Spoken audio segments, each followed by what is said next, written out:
भाग्य जई भी छोरी के सासुरा भाग्य जई भी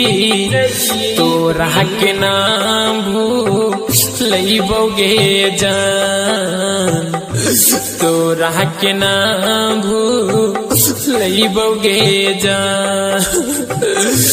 छोरी के सासुरा भाग्य जई भी छोरी के सासुरा भाग्य जई भी तोरा के नाम भूलैबोगे जान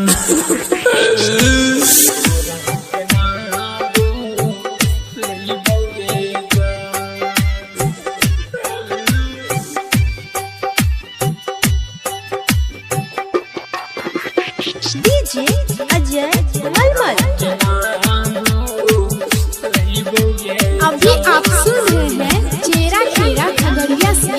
अभय देहाती इंटरटेनमेंट की शानदार प्रस्तुति। जब तू जबही गई हमरा के छोड़ के देख नहीं पैबू जान सूरज भागे भोर के इच्छा देख लिया गोरे जब तू जबही गई हमरा के छोड़ के देख नहीं पैबू